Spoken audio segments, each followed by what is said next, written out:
They weren't coming because they couldn't get in. Once they think they can get in, they're coming, and they are coming at levels that you haven't even seen yet.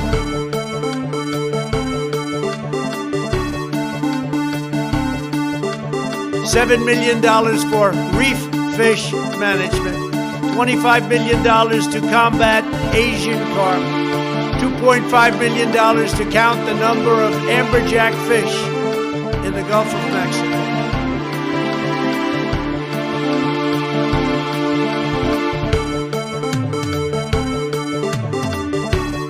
Dub is a shit fuck, cringe tour, etc., etc.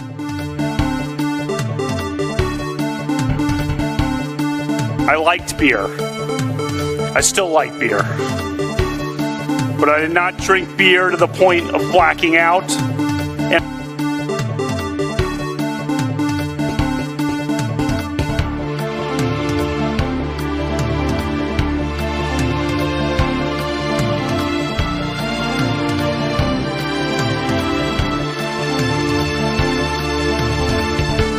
Early in the morning, they went to the table with the black robe, the black shield, and they pulled out the vote.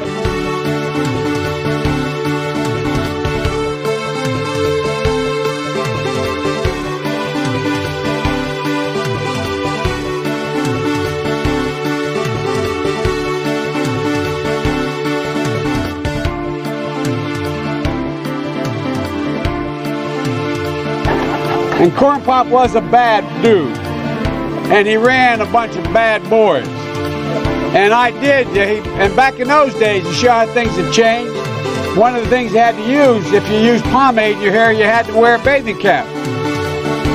And so he was up on the board, wouldn't listen to me. I said, "Hey, Esther, you, off the board, or I'll come up and drag you off." Well, he came off, and he said, "I'll meet you outside." My car, these were all public housing behind it. My car, there was a gate out here. I parked my car outside the gate. And he said, "I'll be waiting for you." He was waiting for 3 guys in straight razors. Not a joke. There's a guy. So notice something. I defended him on his bad joke because I have standards and I have principles.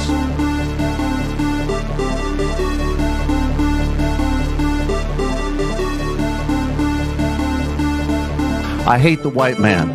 He's of the devil. He was made in a cave. Did you use the word smart? So you said you went to Delaware State, but you forgot the name of your college. You didn't go to Delaware State. You graduated either the lowest or almost the lowest in your class. Don't ever use the word smart with me. Don't ever use that word. Oh, give me a break. Because you know what? There's nothing smart about you, Joe.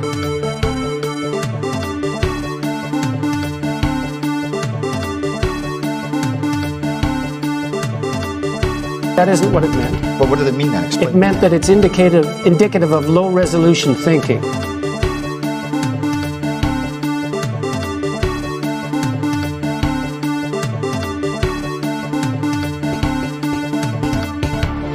It is time for us to do what we have been doing, and that time is every day. Every day it is time for us to agree.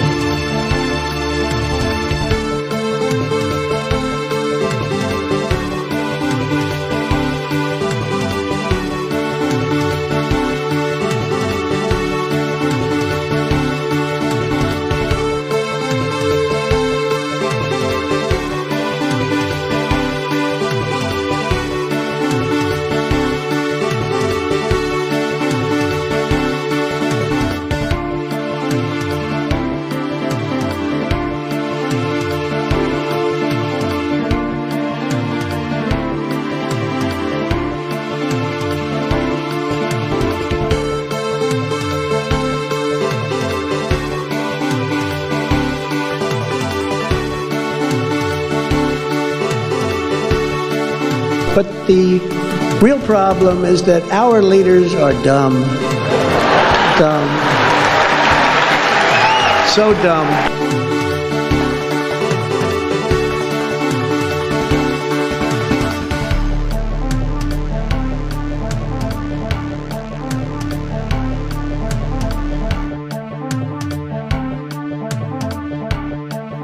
Hello Testing.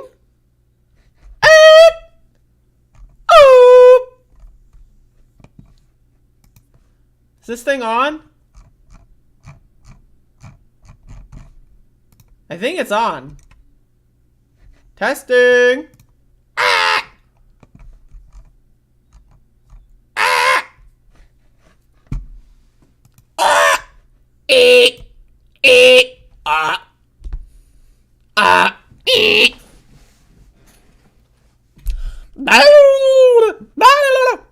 This is the random noises portion of the program. Welcome, everybody. Got a show going on, doing a show here today. Got a show going on. And so it's got a whole show planned out. Well, actually, I don't, because this morning I was too busy. I was too busy this morning. That's right. I was working this morning, and I'll show details of that very shortly. All right, so we got a hello users. Hello. Where are the random noises coming from? They're coming from me because I'm crazy. All right. Okay.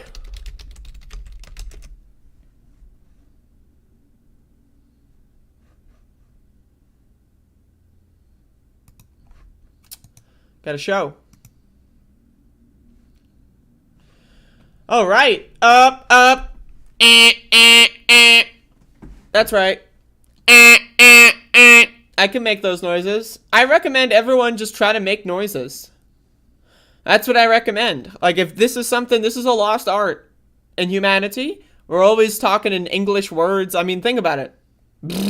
What is different between and hello there? They're all noises. I say we got to bring back random noises. In my opinion, waking up in the morning and screeching it really helps the mental health. You just wake up and you just start making shit like, woo! Anyway, so I got a show here, freshly doused with my second cup of covfefe.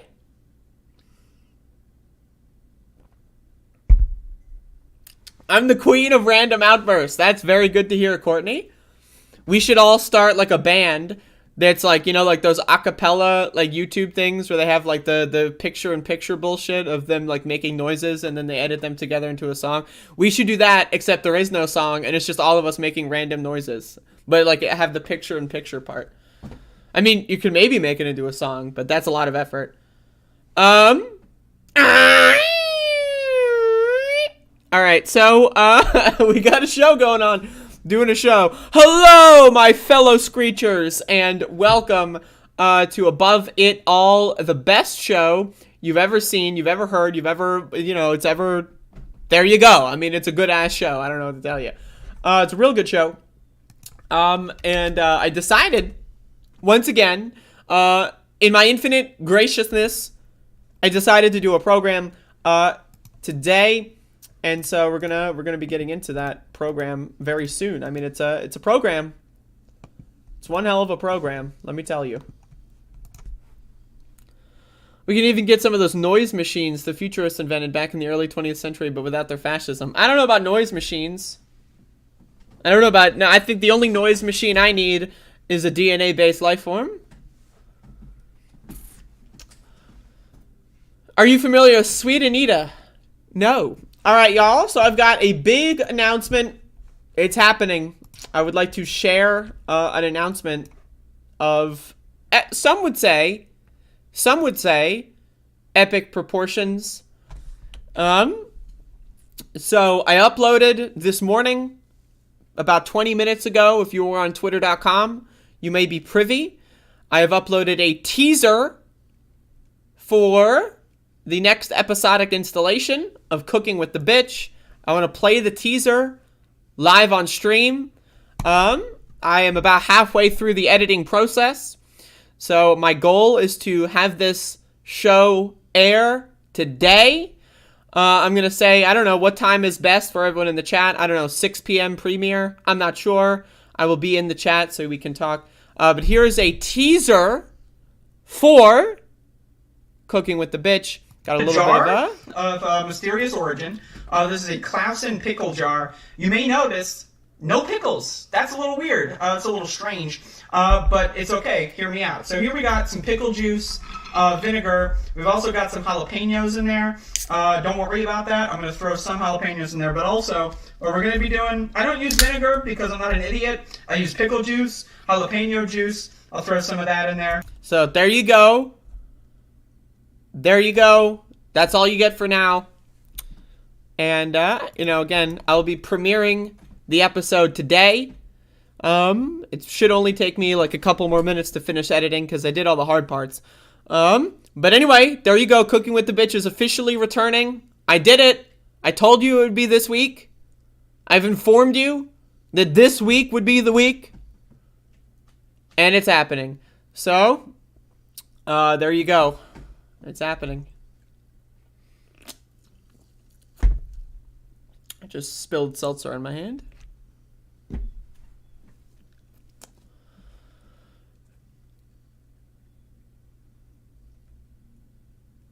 Corporate non-organically grown pickles. It's a pickle jar. If you watch the clip, you would be... if you watched it, you'd hear me say there's no pickles. It's a jar. The jar is made of glass. And it can be used to store things. It's a jar of a glass, I could throw it away. I could throw the jar away, but that would be wasteful, Mila. Me, zero waste lifestyle. Hashtag zero waste lifestyle.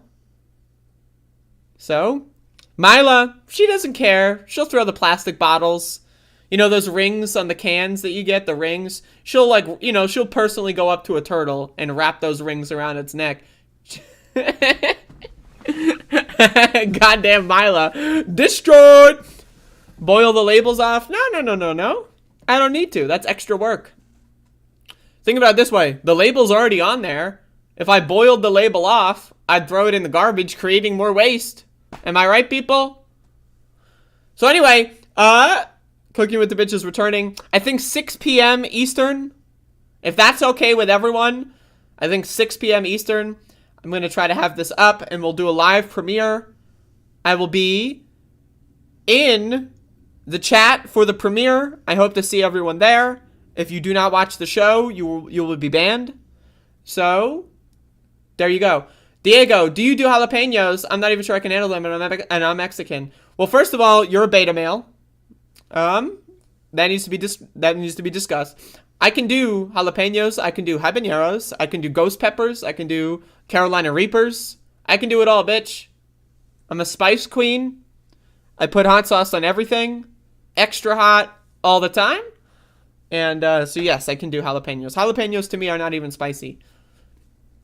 But on that note, No, seriously, hot sauce. I've been eating a lot of hot sauce, a lot of raw peppers and hot sauce. So anyway, y'all, you are a hypocrite. You are a hypocrite. Ugh. But anyway, I guess it's episode 9, but it's the first of the next iteration of the program. So, episode 1 of the second iteration, aka, I believe it's episode 9. But for those of you that want to catch up, I did Cooking with the Bitch videos. I think I started it in 2020, I think. So, you can go check those out if you want to catch up. Not to be confused with ketchup, which I would never put on food because it's just sugar and it's unnecessary. But this is the first episodic installation of the second seasonic iteration. Sometimes I live dangerously and put mild green peppers on my sandwich. That's the only danger is the lack of capsaicin.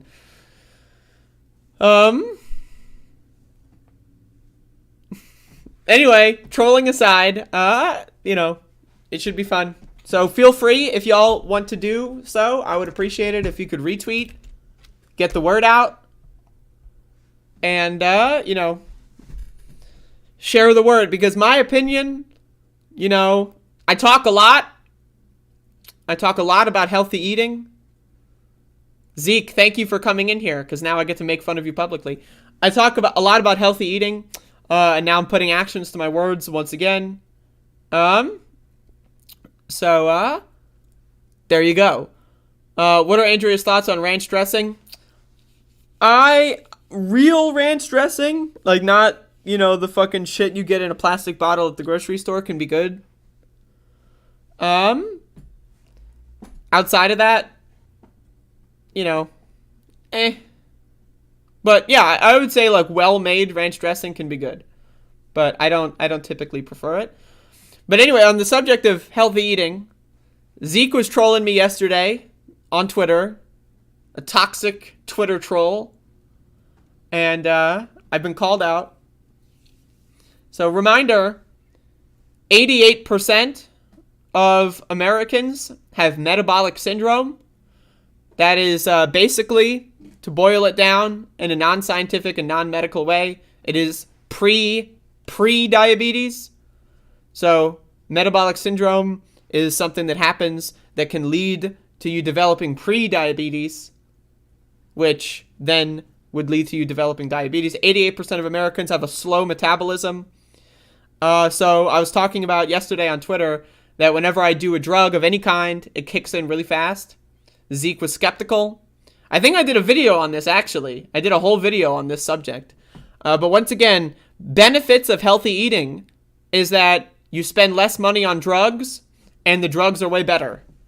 So, that is the benefit of healthy eating. You spend less money on drugs. So if you're a drug user, I would recommend eating some more salads, and that's going to help you out. It has dairy in it. I am not a vegan. I am a vegetarian. That said, I don't care if it has dairy in it, but I know a lot of pre-packaged, like you can make vegan ranch, but it's just, I'm not a fan of like the packaged, any salad dressing that's like you buy on the store shelf is garbage. Like anything like that, I would much prefer to make my own. So, I hate ranch dressing. It was born in a cave. Oof.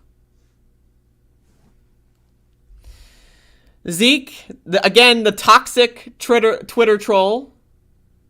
Very toxic. And a Twitter troll.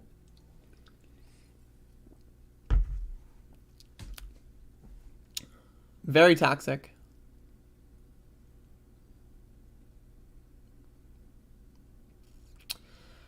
I actually have several Doom 2 individual level records, so that is not true. That is fake news in the chat room. I believe I've got like 4 or so that's fake news being peddled. There's a lot of fake news going on. Toxic Twitter trolls, toxic YouTube trolls. A lot of toxicity going on with this fake allegations, fake news. UV Max and UV Speed. I had one max at one point, but mostly fast. I am planning on doing the Doom stream Friday at 3 p.m.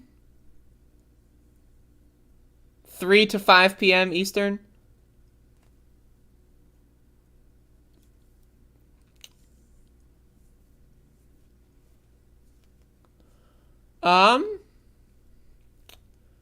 But yeah, so anyway. There you go.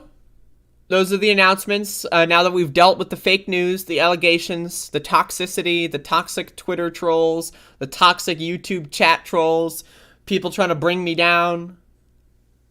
I never said I was wasted. I said I was tipsy. I never said I was wasted.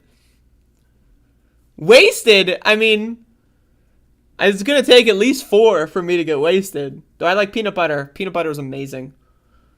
Peanut butter is really good.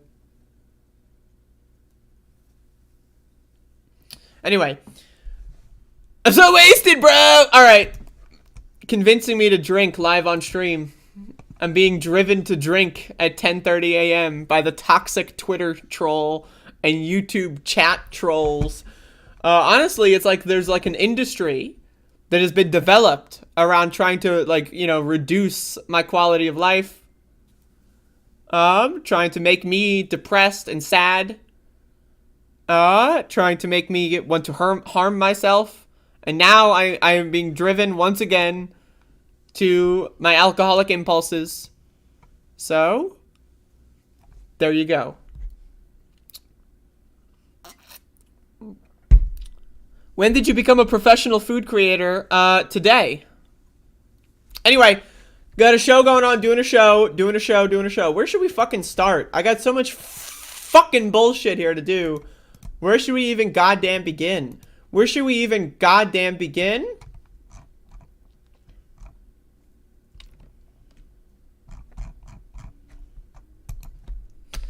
So I want to talk about Ukraine. Not to be confused with the Ukraine. So, of course, there have been reports over the last week of extensive war crimes in the location of Bucha, or Bucha. I don't know how it's pronounced. My apologies. And Zelensky has responded to this, and I want to share this because I think this is, he said some very interesting things. Zelensky challenges UN to punish Russia or simply close its doors. So he made a speech basically saying if the UN doesn't do anything about what Russia is doing, then they might as well just stop, might as well just dissolve the UN, might as well just abolish the UN because they're useless. If they have no ability to stop war crimes, might as well not exist. That's Zelensky's opinion. Now, I think that that's interesting. Now, obviously, he's pushing for the UN to do, to reprimand Russia in more ways. So we'll say, we'll see if that happens. But anyway, I'm going to read this article and then we'll discuss. In an impassioned address to the United Nations Security Council Tuesday, Ukrainian President Volodymyr Zelensky laid down the gauntlet, urging the UN's most powerful body to either act or dissolve yourself altogether. It was a challenge to the world's diplomats sitting in the historic chamber in New York, where any action to even condemn Russia's invasion has been blocked by Russia's veto power as a permanent member of the UN Security Council. But it was also a searing indictment of the UN system itself, created in the ashes of World War II to ensure international peace and security. Now, again, I want to be very clear real quick before we get into this. In my opinion, right, the UN has always been a farce. Let's be honest. I mean, the UN didn't do anything about the illegal invasion of Iraq and Afghanistan, as well as other numerous war crimes by a significant amount of, parties involved in the UN. This is just the latest in the series of failures to do literally anything or hold anyone accountable by the UN. And I think it's very clear that if the UN does not exercise any power, why does it exist? Why are people spending money on the UN if it doesn't do anything? It's a waste of money. It's a waste of resources. It's a waste of jobs, etc. So anyway, let's keep going. UN aid agencies are on the ground providing assistance. Its human rights chief is monitoring reported war crimes, including new shocking images of murdered civilians in the Kyiv suburb of Bucha. Once again, not sure. I think it's Bucha. And nearly 3/4 of its members have joined to condemn Russia's invasion. But none of that has stopped Russian leader Vladimir Putin's brutal campaign to topple the Ukrainian government and subjugate the country. Where is the security that the Security Council needs to guarantee? Zelensky asked. It is obvious the key institution of the world simply cannot work effectively. That is true. That is true. Top UN officials attended the session Tuesday, including Secretary General Antonio Guterres, who lamented how the war is now fueling food and fuel crises and threatening to throw more people around the world into hunger.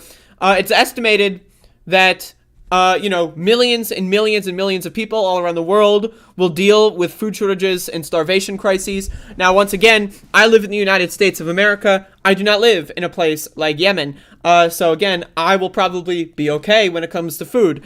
But worldwide food crises are going to basically throw anyone who's on the brink of starvation into starvation and death. There's going to be a lot of displacement, once again, in places like Yemen that are very, again, there's not that much humanitarian aid allowed to go to Yemen. Why?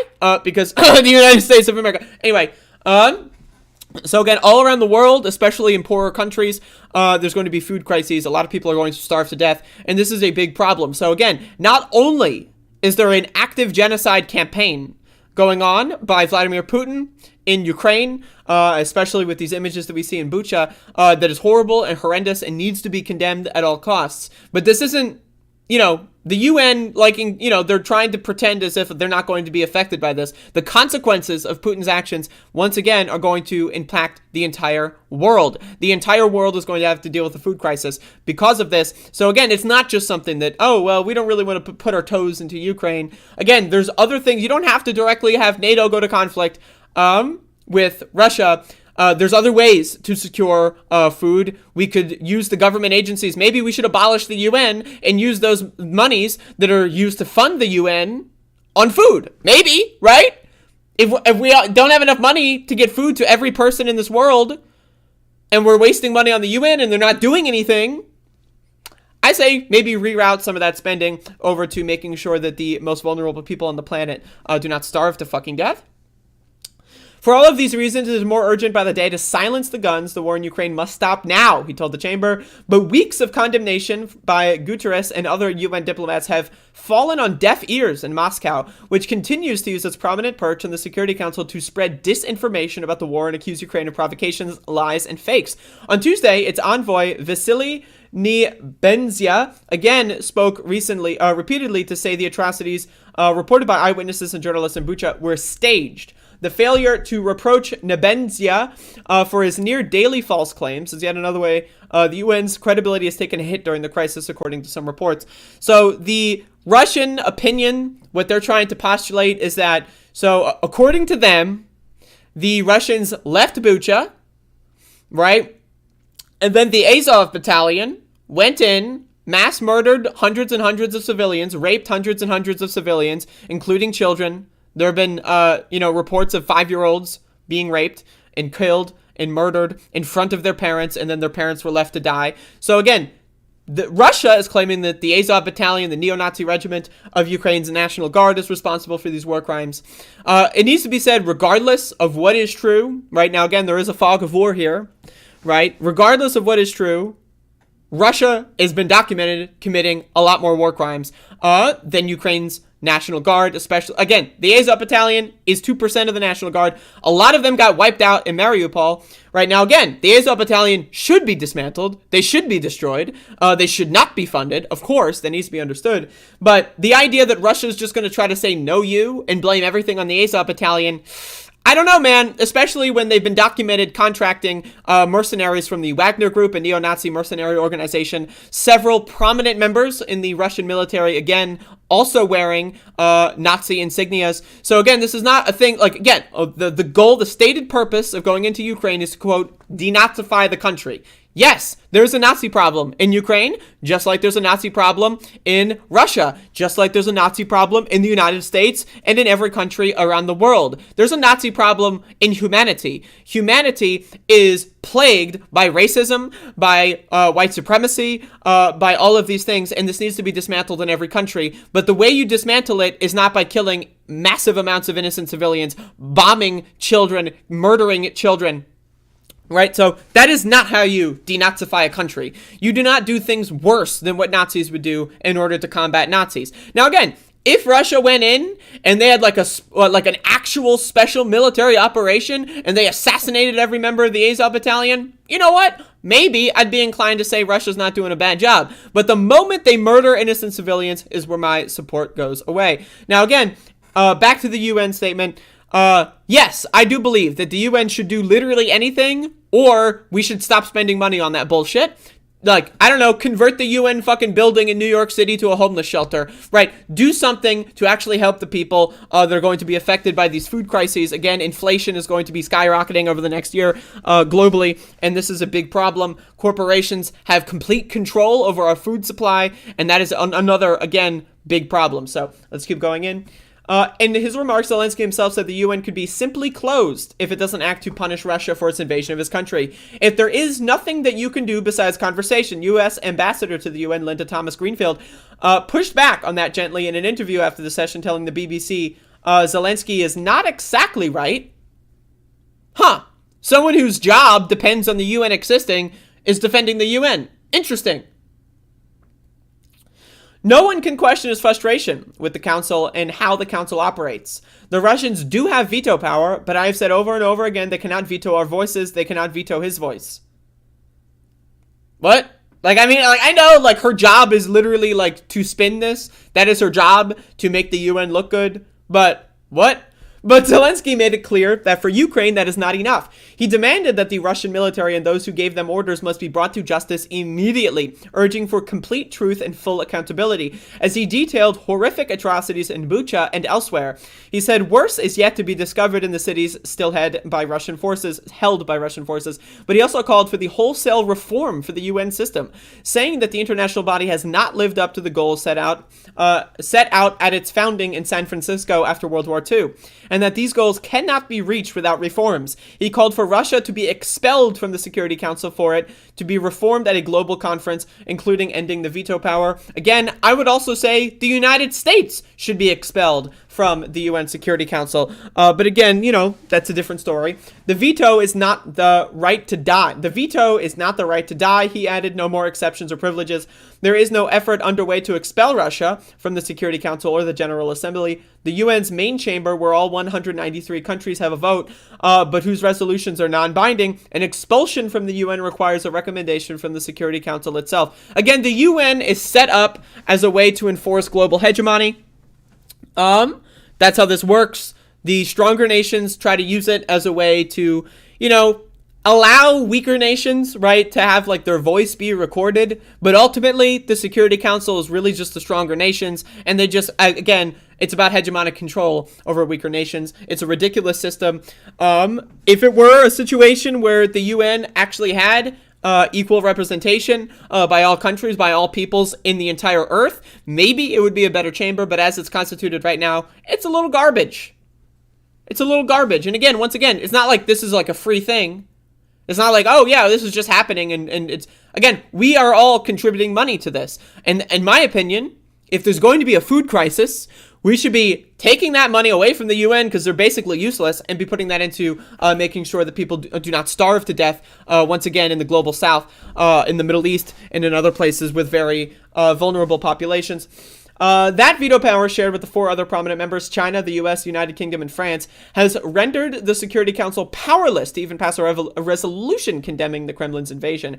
Either way, Putin seems to care little for paper condemnations like the UN resolutions. The night he launched his war and the bomb started to fall across Ukraine, UN diplomats were meeting at the same time in New York late at night to discuss the threat of war, their words ringing even more hollow. So again, you can read the rest of this. But it's just a recap of basically the UN being useless. Once again, you know, there's lots of things being documented by the Russians, the Russian military committing war crimes. Now, again, it needs to be understood, yes, because a lot of people love to do this both sides stupid fuck garbage where they pretend like all nation states are bad, LMAO right? Yes, the Ukrainian National Guard has a neo-Nazi regiment, and yes, that neo-Nazi regiment has committed war crimes, especially in the Donbass region over the last, 8 years or so, and yes, they need to be expelled. Yes, neo-Nazis should not be allowed to have weapons and aid, especially from NATO countries. That is a problem. However, again, it needs to be understood. That is no excuse for Russia to go into Ukraine. And anyone trying to both sides this really does not understand how power works, right? You cannot both sides the situation where it's like someone with a gun to someone else's head. Yeah, again, someone has a gun to the other person's head. They are not in an equal power position. And also, Russia has even more of a Nazi problem. There is even, Russia's government is more oppressive of queer people, more oppressive of minorities than Ukraine's government.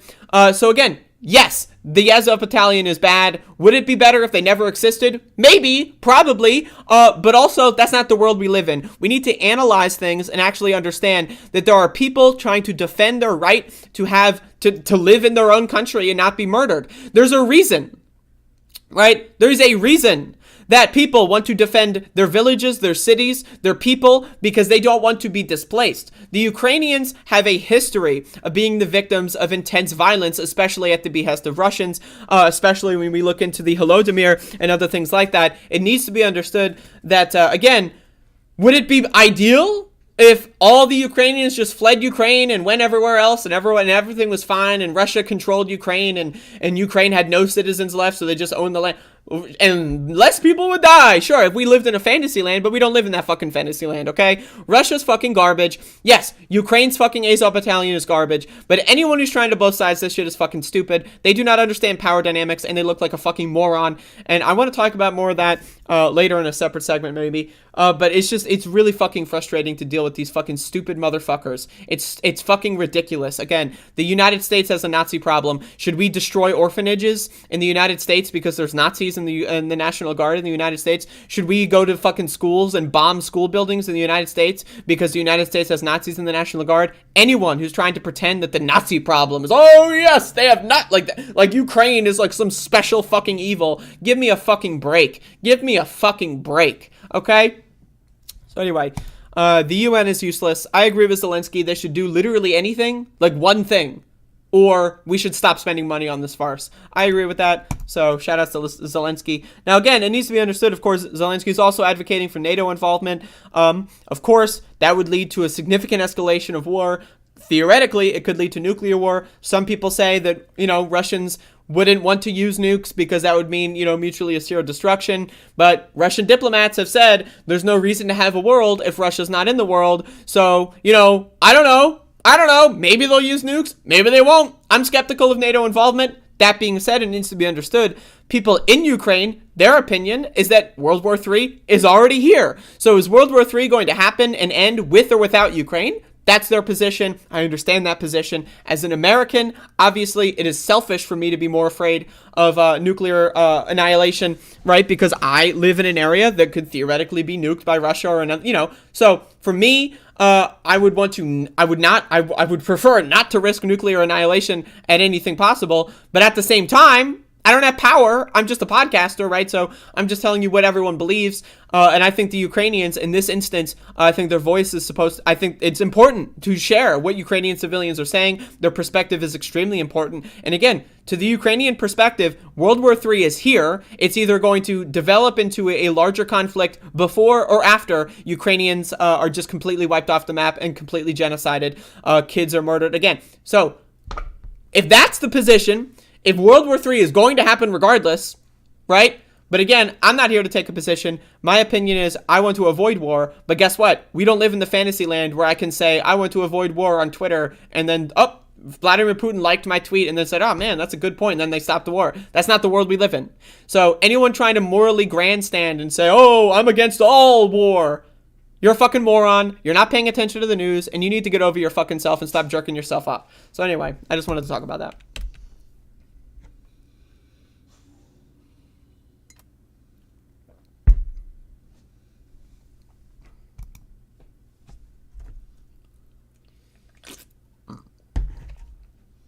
Now, on that note, I'm going to talk about, this is a little bit of a house cleaning segment. There are a lot of really annoying people that have been sending me messages and saying really stupid fucking things about me in regards to my quote-unquote support for Ukraine. I will always, 100% of the time, and if this offends you, then you can fuck off.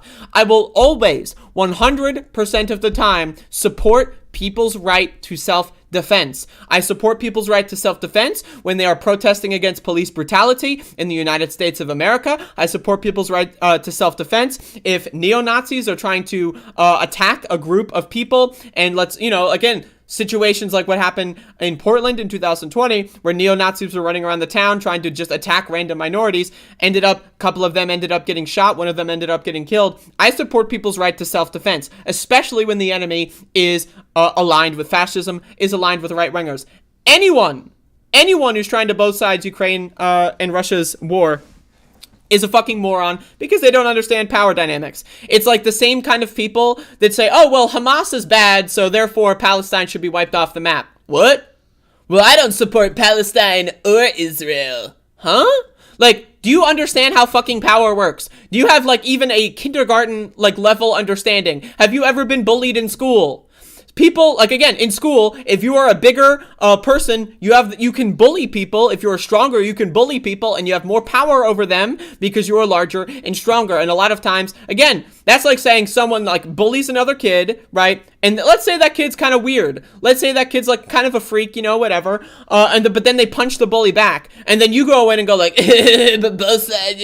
Like, again, power dynamics are important to fucking understand. I've gotten a lot of really annoying fucking messages from people that, like, you know, proclaim to be like fans of mine sometimes, that say that I have like unconditional support for Ukrainian neo-Nazis. Go fuck yourself for promoting that stupid fucking garbage. Now, once again, I want to say, the Azov Battalion needs to be dismantled. Now, according to Russia, according to Russian military, they have completely dismantled the Azov Battalion. According to them, they have completely destroyed central leadership of the Azov Battalion in Mariupol. And again, so it's possible that neo-Nazis are still existing. It's possible that remnants of the Azov Battalion are somewhere in the Ukrainian fight. That's possible, but according to Russia, they've destroyed the neo-Nazis. According to, again, also sourced by Ukrainian intelligence, that the Azov Battalion has been destroyed heavily in Mariupol. So again, anyone who's trying to say that the Russian invasion of Ukraine is about fucking goddamn denazification, please go fuck yourself. Anyone who tries to say that people defending their right to exist is, oh, you're supporting nation states. You don't, like, what the fuck is wrong with you fucking people? In the same way that when people say free Palestine, they're not supporting fucking, like, oh, let's say a terrorist goes and kills like 15 Israeli kids. Yes, that should be condemned. Yes, that's not the right way to go about things. That doesn't mean that all people protesting for a free Palestine are bad. It doesn't mean that they're to blame by default. And anyone who's trying to promote this fucking garbage really needs to get their head out of their ass. Not everything is a fucking binary good or evil. Sometimes there's a fucking gray area. Sometimes the world isn't as good as we want it to be. Yes, Ukraine as a nation state is not perfect. Neither is any nation state. No nation state is perfect. The United States of America during the 2020 George Floyd uprising deployed neo-Nazis to combat black protesters. In DC, for example, there were various reports of the National Guard in the United States of America, people, again, posting on Telegram, on 8chan. There was documents that, you know, found out that these people's usernames and their IDs and stuff, and they found out that there were several members of the United States National Guard that when they were being deployed to Washington, DC and other areas like Ohio, I believe it was Cincinnati, I want to say, other areas, again, all, you know, Minneapolis, for example, they were documented while they were in the trucks going to occupy cities in America. They were posting on 8chan and Telegram channels saying, maybe now I'll finally get to kill the blacks. That's what they were saying, posting Nazi insignias. Does that mean we should go into the United States and bomb orphanages? Like, seriously. Seriously, anyone who's trying to say that, oh, well, all nation states are bad, so fuck them, go fuck yourself. Go fuck yourself. If Russia had like a specific special military operation, they went in and they sniped and assassinated every neo-Nazi in Ukraine and that's it, and they did nothing else, maybe we could have a different conversation. Maybe there would be a different point to be had. That's not what fucking happened, okay? That's not what fucking happened. And you know what? You know what? Again, as Courtney says in the chat, I'm more concerned with domestic Nazis, not the ones abroad. I agree. I am infinitely more concerned with the Nazis in the United fucking States of America. We have one party. We have two parties in this country. One party is an open, fascist, fucking terrorist organization. One party that has like 49% government control. That's really close to that's really close to half. That's really close to a majority. Are literally open neo-Nazis that tried to overthrow the United States of America's government like less than 2 years ago. So anyone who's trying to say, oh, Andrea supports Ukrainian self-defense, that must mean she's a Nazi. Go fuck yourself, you pea-brained fucking moron. Yes, the Ukrainian government has made mistakes. Yes, I think it's a bad idea to forcefully conscript people in Ukraine, as well as it's a bad idea to forcefully conscript people in Russia or in the United States in cases like Vietnam. I think forced conscription to go fight in war is bad. I think that that's bad. And I disagree with the fact that Ukraine has done that. I think that that is a bad idea. That being said, that does not mean that Russia's fucking invasion is okay. It does not mean that both sides, both sides have made mistakes. Both sides, man, both sides. You're a fucking moron. And if you want to say you support Ukrainian rights to self-defense, that doesn't mean you support every fucking bad decision the government's ever done. Again, I support the United States citizens' rights to self-defense against police brutality in this country. That doesn't mean I support everything the U.S. has ever done. We are allowed to have a fucking nuanced conversation. Anyone who wants to turn any conversation into a binary, this is good or this is evil, you're a Nazi or you're a fucking whatever, you're a fucking idiot, you're a child, and you need to get off the fucking internet and touch fucking grass. because that's not the way the fucking real world works. So again, I just wanted to say I'm very upset by this fucking shit. I've gotten some very, very annoying fucking messages from people claiming that, like, I'm very concerned by Andrea's pro-Nazi stance in Ukraine. I've never been pro-Nazi, you stupid fucking moron. You're making shit up for attention. You're a loser. You've got a pea-brained fucking IQ, and you need to go outside. Maybe talk to some Ukrainians. Maybe, again, yes, it is a problem that Ukrainians in some areas have been forced to fight in this war. If you want to flee, you should have the right to flee. That's my opinion. The Ukraine, government having forced conscription, bad. It is bad. That does not mean that orphanages should be banned. It does not mean, I don't have an opinion on the dead kids, the rape victims that were 5 years old, man. Like, Jesus fucking Christ. Like, Jesus fucking Christ. It's like, again, oh, well, there's some Nazis in Iraq, so the U.S. invasion of Iraq, I don't know, man. Iraq kind of sucked, man. Like, Saddam Hussein, bro. He's kind of bad, so, I don't know, man. I'm not pro-war, I'm not anti-war. It's just, I don't know, man. Go fucking fuck yourself. So I just want to say, if there's anyone still in my audience that believes this fucking shit, or that says that if you try to support Ukrainians' rights to self-defense, that makes you a fucking Nazi, you're a fucking moron, and I want you to unsubscribe from my fucking channel. I want you to leave all of my fucking Discord servers. I want you to unfollow me on every social media network because you are too dumb to be a part of my community. Go fuck yourself. So that's just a PSA, little house cleaning for some dumb motherfuckers that have been sending me things. And again, this has been happening over the course of weeks. This is not in response to, anyone in particular. I've gotten a lot of these comments, and they're just really fucking annoying. They're just really annoying. Like, the idea that a nuanced conversation is impossible. You're either pro-Nazi or anti-Nazi. Like, what the fuck? That's not how the world works. That's not how the fucking world works. Green progress in the chat. Lefties that mention Azov should mention the counter to that. The anarchist fighting forces that are doing good. Resistance Committee and the Black Flag in Ukraine as well. That's exactly correct. There are significant amounts of left-wing organizations in Ukraine and in Europe that have gone to fight for Ukraine. Now, again, I understand the argument that Ukraine should just surrender to prevent mass death. But that hinges on the idea that Russia would just take over Ukraine and not institute its significant oppressive policies. Again, there are tens of thousands, potentially even hundreds of thousands, right, of Russian protesters that have been sent to jail and disappeared over their anti-war stance in Russia. So, again, the idea that, let's just let Russia take over Ukraine to prevent the deaths, as if Russia wouldn't then oppose significant fucking oppressive regimes and stuff like, again, what's going on in Crimea, for example, right? It's just fantasy land. It's fantasy land. It's fucking fantasy. Yes, war is bad. Yes, we need to condemn war. But the idea that trying to both sides a conflict, like, again, would you both sides the conflict in Afghanistan? Oh, the Taliban's kind of bad, so therefore, you know what? I don't really care if the U.S. goes in and tries to murder 1 million civilians. And again, there are going to be millions of fucking people that starve to fucking death as a result of this crisis. This is not just a situation where, it's Ukraine and Russia and both countries suck. The whole world is going to be having to deal with a fucking food shortage because of this shit. This is not, Ukraine Nazis versus Russian Nazis. I'm just gonna stay out of it, bruh. Shut the fuck up.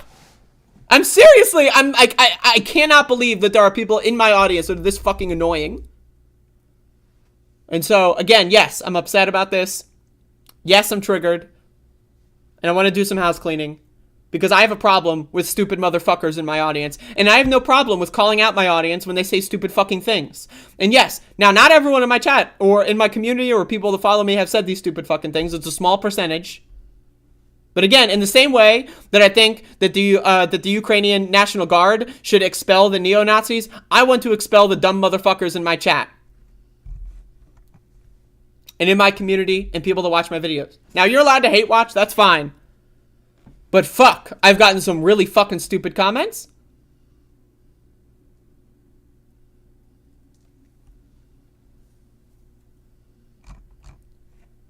So, I'm sorry. There are more fucking problems in the world than the Ukrainian Azov Battalion. Sorry. I'm sorry that the Ukrainian Azov Battalion is not the most important problem in all of humanity and Earth. Yes, I would prefer if they were dismantled. I would prefer if they never existed in to begin with. But that's not the world we live in. And anyone trying to say that I'm like, Andrea is mysteriously pro-Nazi all of a sudden, go fuck yourself. Because you are so if you think I'm pro-Nazi in any capacity, you're a fucking moron. You are so easily susceptible to propaganda that, like, my God, the fact that you can even brush your teeth is ridiculous to me. I refuse to believe that you're capable of even brushing your fucking teeth. Or tying your fucking shoes.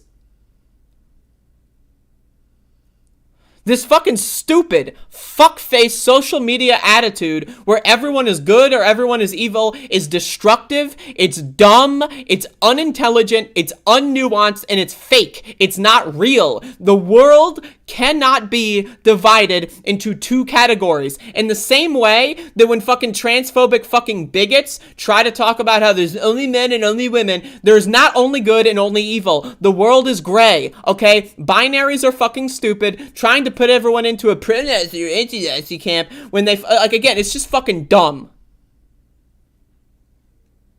And I'm sick of it. Yes, I'm triggered, and I'm fine with being triggered. I don't mind publishing my triggered meltdown. But again, anyone who's going to try to fucking cry and whine about how me supporting self-defense for Ukrainian civilians is somehow pro-Nazi, you're a fucking idiot. Now again, you can disagree. You can have your own opinion. If your opinion is that Ukraine should just surrender because you think that if Russia took over Ukraine, that somehow that would result in less death and less suffering on a longer scale of time, okay. That's at least an opinion, but the idea that having that opinion makes anyone else who disagrees with you a Nazi is a fucking moron. And also, again, we can agree to disagree. I think that that's a bad deal. There's no evidence that that would actually lead to less death or less suffering. Putin is a fucking monster. Look at what he's doing in his own fucking country. There's no evidence for that, but I'm down to have that discussion. But if that's your opinion and you're going to say that I'm weirdly pro-Nazi, I'm sorry, go fuck yourself.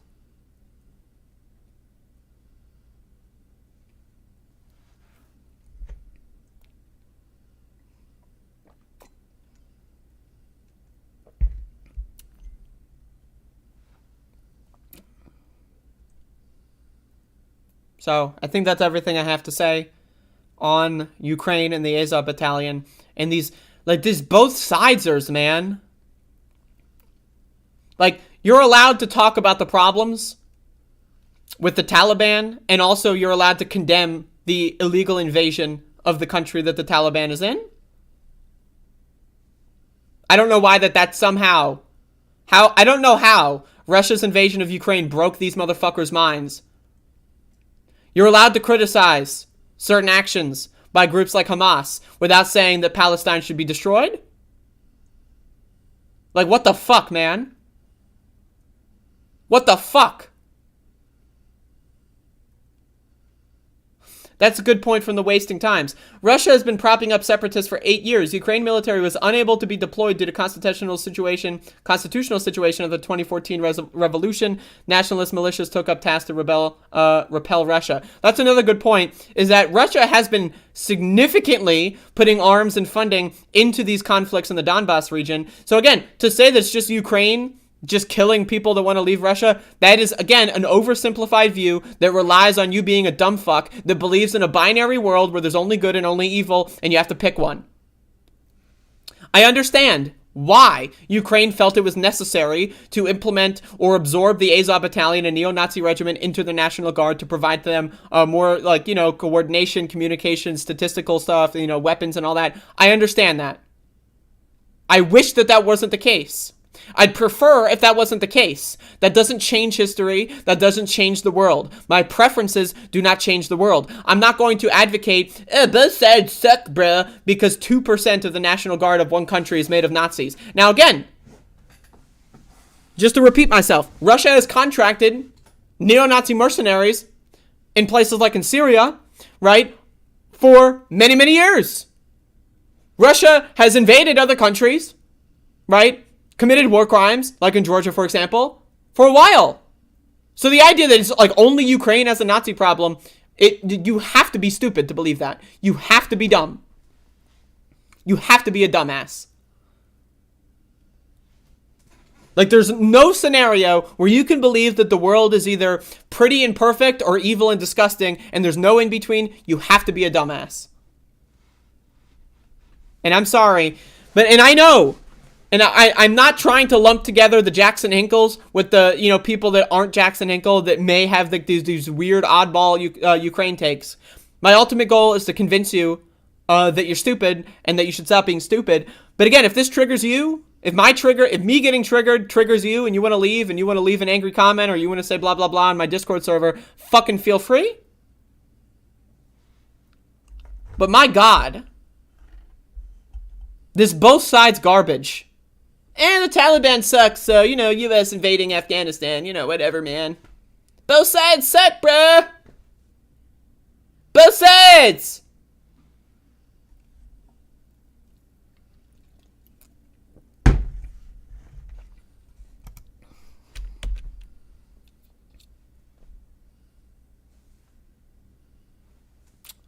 Anyway, now that I've cleaned that up, I guarantee you, though, people are going to see the title of that video, and they're going to cry and whine without watching a single goddamn second. They're going to leave novels in the comment section, and they're going to be really fucking epic mad. And they're not going to watch a single fucking second of that video, and they're going to pretend I'm pro-Nazi because they're fucking stupid. And I'm sick of that shit.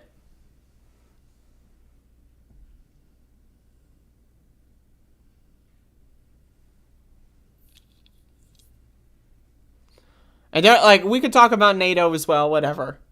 Yes, NATO probably shouldn't exist. Probably should have been disbanded when the Soviet Union fell. But guess what?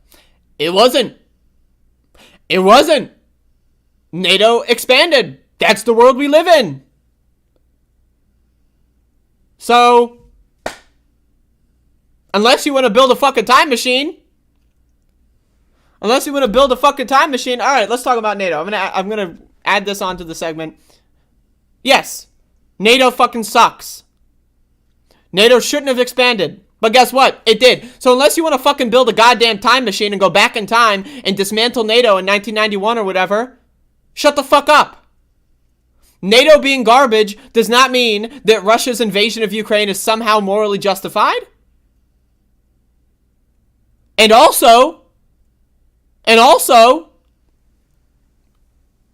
there is no reason to believe that Russia, and Vladimir Putin specifically, assuming he has power in Russia, there's no reason to believe he wouldn't have invaded Ukraine or other post-Soviet states if, let's say, NATO did disband in 1991 or 2 or 3 or 4, whenever.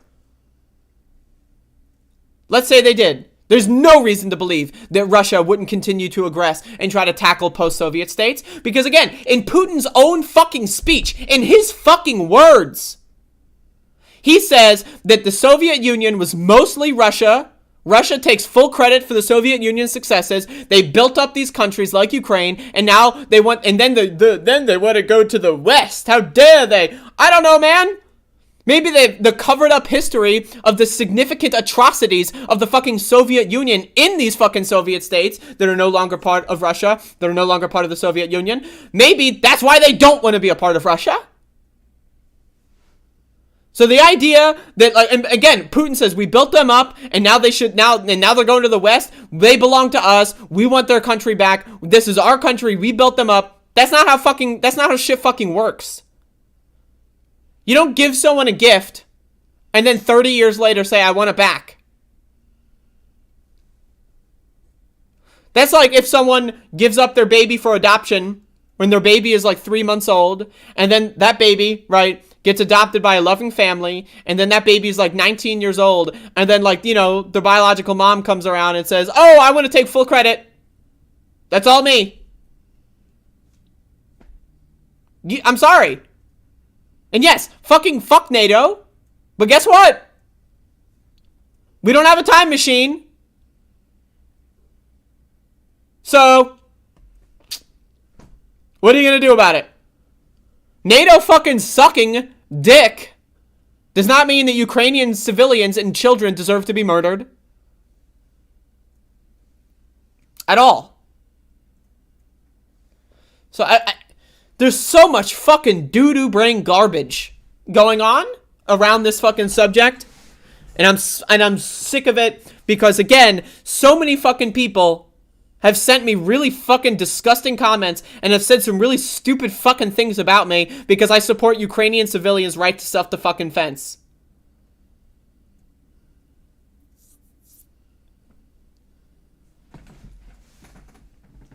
Civilians don't deserve to be murdered because of the United States having NATO aggression or expansion on their brain in 2008. So that means, I don't really care if civilians in Ukraine get murdered, man.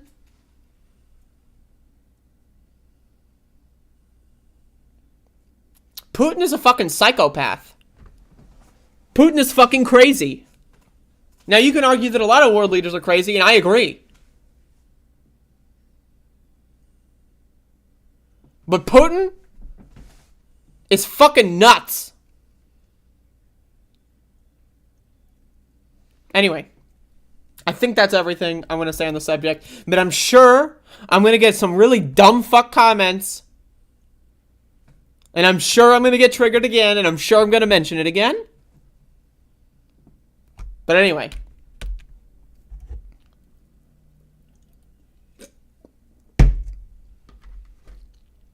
God damn.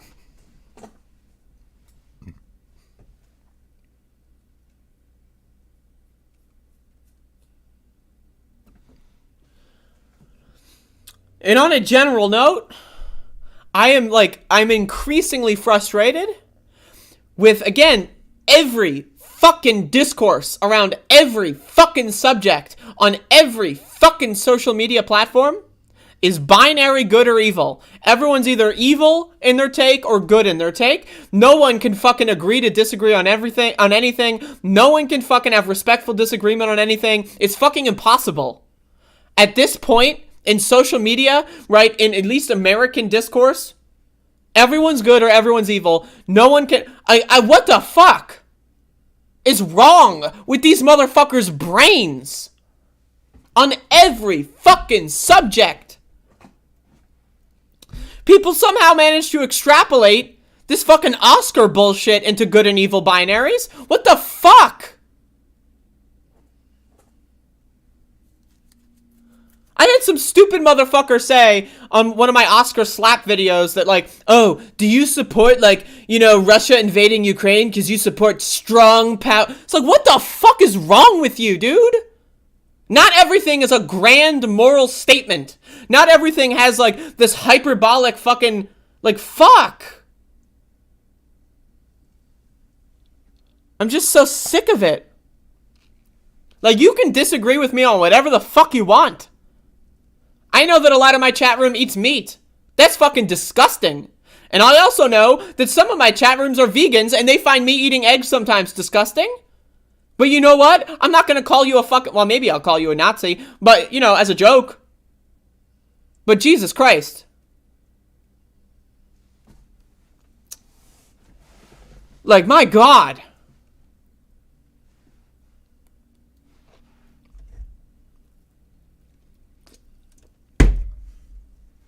We need to bring back the idea of respectful fucking disagreement. It appears that almost fucking everybody on this fucking goddamn earth, in every social media platform, Twitter, Twitch, YouTube, Facebook, Discord, every single one is filled with these dumb motherfuckers who see everything as good or evil all the time. And these motherfuckers need to calm the fuck down. Not every mundane human interaction or action has to have some, like, massively hyperbolized morality attributed to it. Me getting up in the morning and, like, trying to fucking take a piss and missing the toilet bowl for, like, a fraction of a second doesn't need to have some moral fucking application to it that makes me a grand evil actor in the history of the world. Like, Jesus fuck, man. Forbidden Memories is one of the greatest games ever made.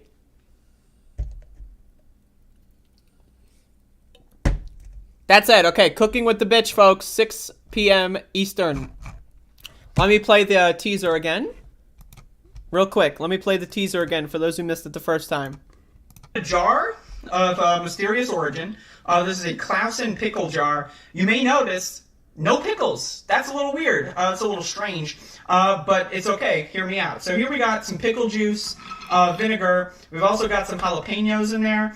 Don't worry about that. I'm going to throw some jalapenos in there, but also what we're going to be doing, I don't use vinegar because I'm not an idiot. I use pickle juice, jalapeno juice. There you go. So that's going to be premiering at 6 p.m. I still got some editing to do. I edited about like maybe 30% of it, so. But there you go. Feel free if you want to watch the rest. In fact, I'm going to go ahead and link this in the chat real quick. You want to watch the rest of the Cooking with the Bitch episodes I did a couple years ago? I will link the playlist. Just give me one moment.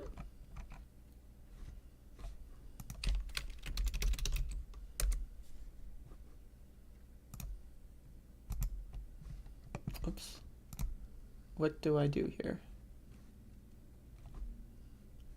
When did I do this first video?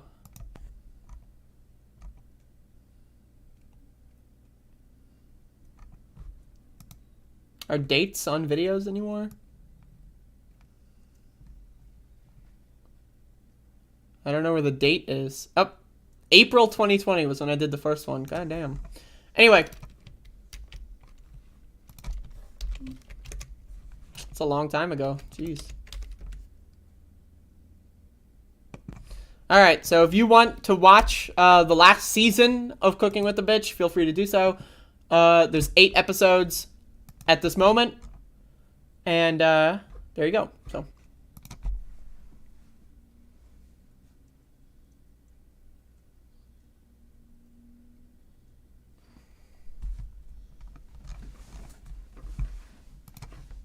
My goal for Cooking with the Bitch, by the way, is I want to do 1 ep a week. And so we'll see, we'll see how the workflow goes. Once I get a couple, I might advance to 2 per week, depending on how my workflow goes, once I optimize my workflow. Because, that's the thing with this show, is that, like, I cook, to feed myself, right? So it's like, take an extra 15 minutes and just film the whole thing, so. But, yeah, anyway. Some Jimmy Dore cookies. I'm not sure if that's going to happen.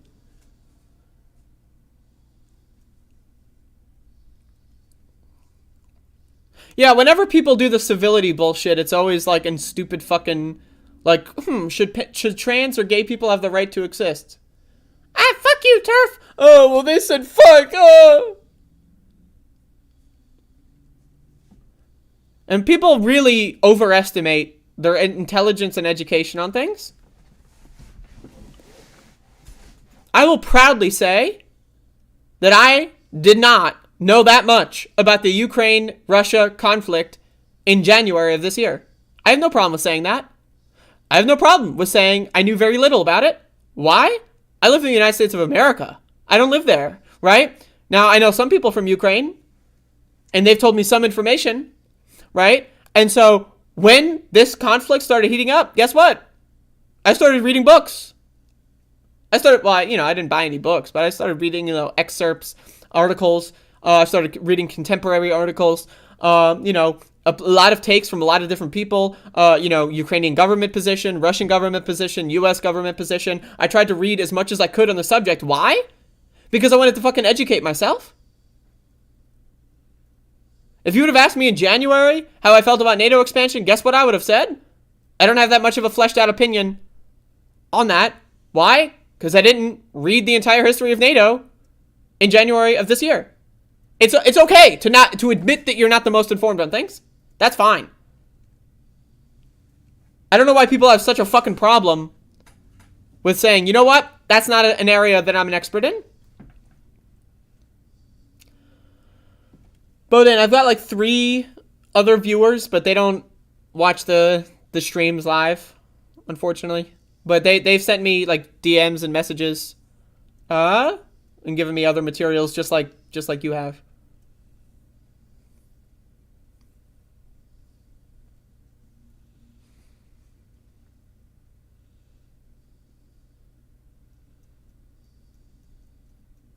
All you do for Jimmy Dore cookies is cough in some flour. There you go. How to put COVID in a cookie in 3 easy steps. All right.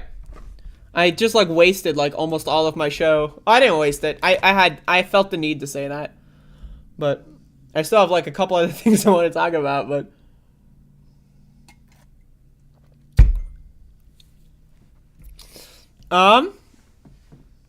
and yeah, Bodan, just for just for reference, most of the Ukrainians that I have spoken to, some that don't watch my show, right, as well, some that some that watch my show, some that are fans of mine, some that are, just people I know or whatever.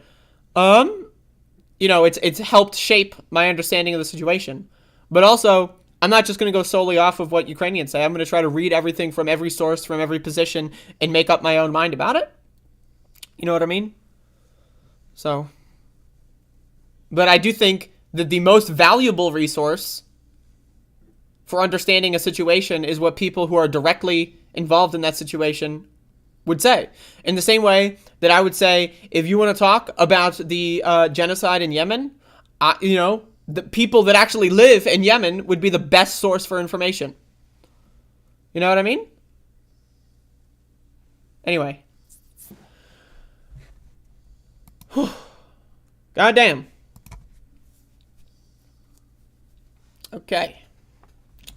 So now that I've sufficiently alienated most of my audience, let's get on with the show, shall we?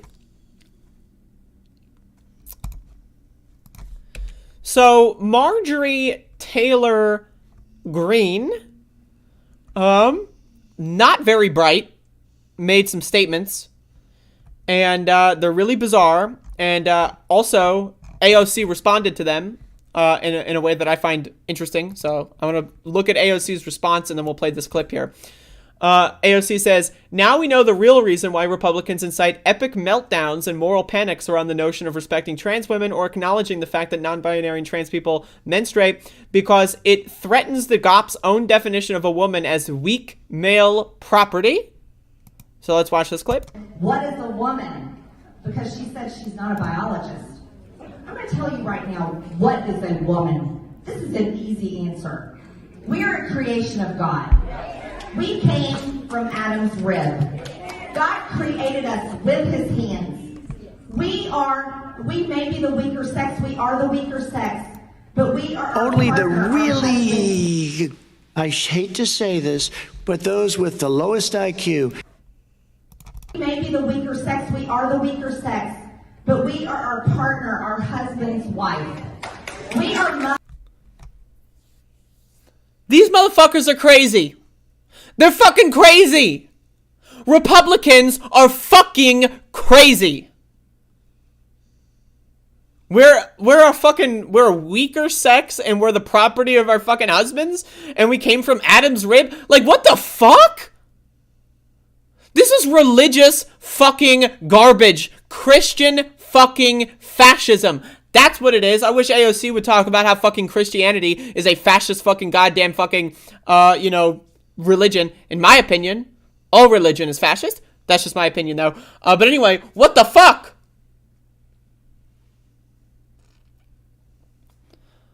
What the fuck is wrong with these people?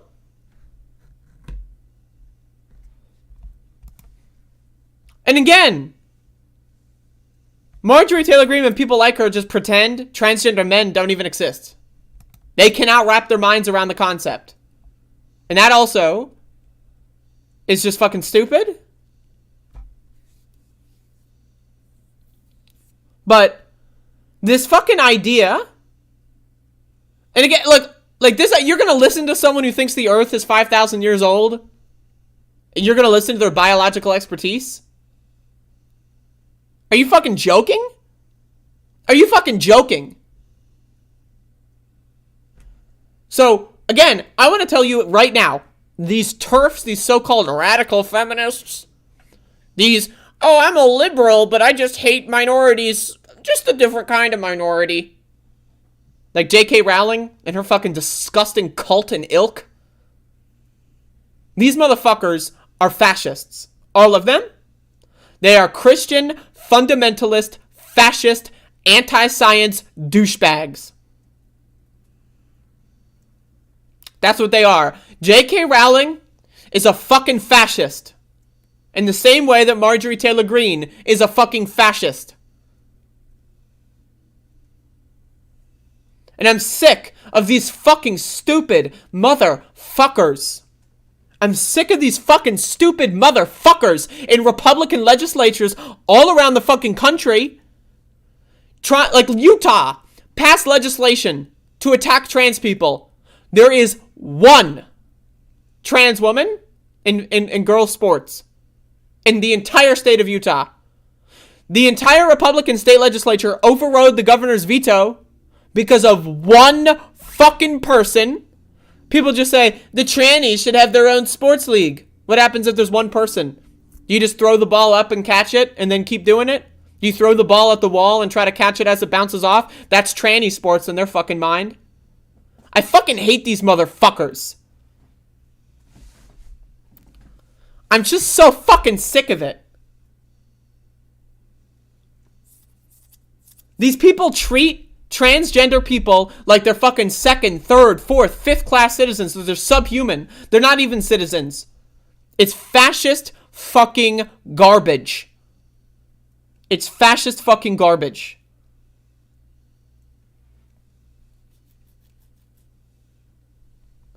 Anyone from J.K. Rowling, the so-called liberal feminist, to Marjorie Taylor Greene, they are Nazis. We have a Nazi problem in this country. In many countries, especially like in the UK, for example, there is a Nazi problem.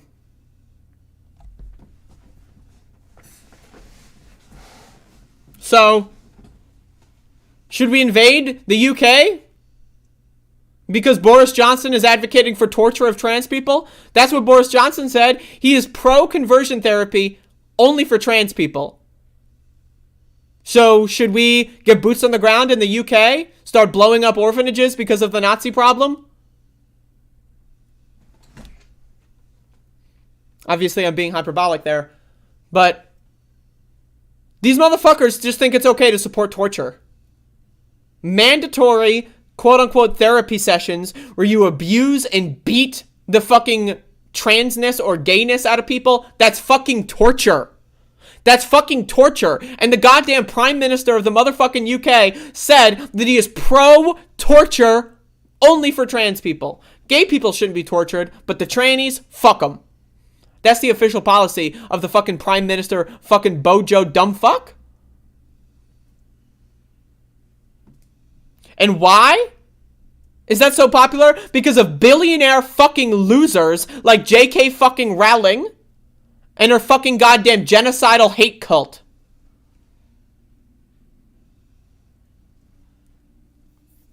There is no reason why anybody in the world should hate another person because of their fucking gender or their fucking skin color or what fucking language they speak. What kind of fucking hair they have. How they fucking dress. I don't give a fuck. Trans people are not a threat to you. Black people are not a fucking threat to you. Refugees are not a fucking threat to you. Get the fuck over yourself. All of this hatred stems from the same fucking place. And it's fucking hate and it's fascism. It's the mind and brain of a deranged neo-Nazi fucking lunatic that would ever come up with this fucking garbage.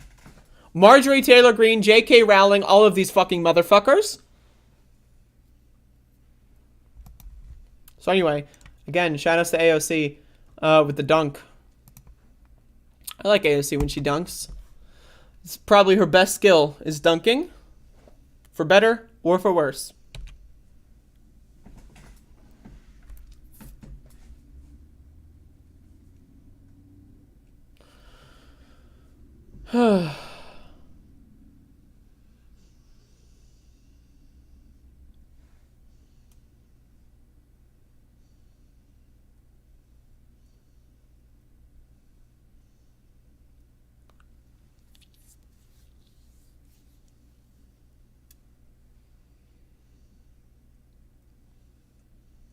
Damn, I'm triggered today. Holy shit.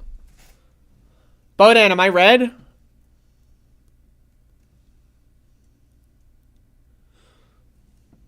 I notice sometimes when I'm editing my videos, I've got like coffee on my lips, and it kind of makes me feel gross. So I'm going to try to get into the habit of like wiping my lips whenever I take a sip of coffee. Because sometimes I notice that I just got like the little coffee stains on my lips for like the whole show, and I don't know. Makes me look crusty. But also, I am crusty, so...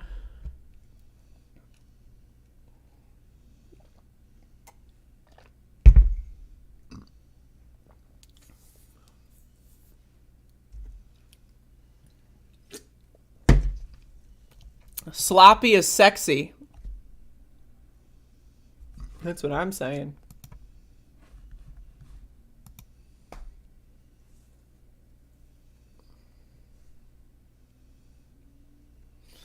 Yo, I spit everywhere. I spit so much during my show. Like, legit, I'm not gonna lie. Like, there are, like, literally spit stains all over, like... And sometimes I try to clean it, but it's just, you know... But, like, the bottom right quadrant, where my camera is right here, and that's, like, my screen is right behind it. Like, it is blocking the screen at the bottom right quadrant of my screen. So this whole section, like, that's where my mic is, full of spit on the monitor, and I clean it off every once in a while. But, you know, I spit when I talk. I'm sorry.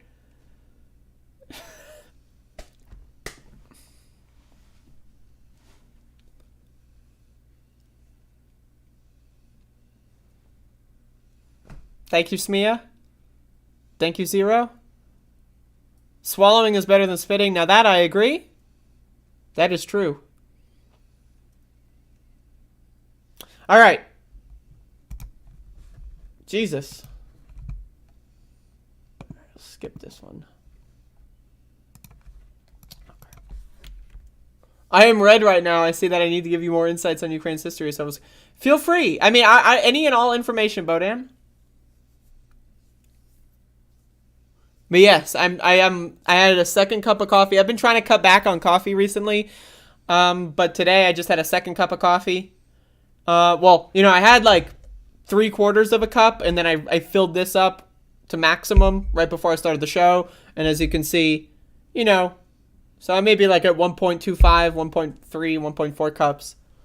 But you know, I've been trying to cut back, but I'm exceeding what I'm doing right now. So I'm, you know, but when I drink a lot of coffee, sometimes I get really, you know, my goddamn capillaries. My goddamn capillaries. Look at these fuckers. I got the rosy glow. Who needs makeup when you can just get mad on webcam and you got the rosy glow? Am I right, people? Up top. All right. So, let's go. So, I don't even know where to begin, so I'm just going to play this clip and then we'll discuss. You know, the last Judge Jackson left the Supreme Court to go to Nuremberg and prosecute the case against the Nazis. This Judge Jackson might have gone there to defend them. So this is, okay, I'm sorry, my brain just overloaded with the dummery. Senator Tom Cotton literally says Ketanji Brown Jackson might have defended Nazis at Nuremberg. And the only evidence is that, okay, well, the last Judge Jackson on the Supreme Court was white. This one is black. And so the white Judge Jackson that we used to have prosecuted the Nazis, and we know black is opposite of white, and so that means the black Jackson would have defended the Nazis. Case closed. What the fuck? These motherfuckers are crazy! I need you to understand. Republicans are the Nazis. Everything Republicans say about other people is really a confession. That's what you need to understand. When they talk about, oh, we need to defend girls in sports, and all of their legislation to do so requires mandatory genital checks for children, that's fucking creepy. Why are Republicans wanting to mandate that you have to like check children's fucking junk before they're allowed to play sports? While they say they want to defend the rights of girls to participate in sports. There's no, I mean, like, obviously there's no fucking, like, there's no, like, actually, like, you know, logical argument to this. It's that, literally, it's just racism. Jackson is black, so therefore, she's evil. That's it. Point 1, black. Point 2, evil. Done. Case closed. That's all they're saying.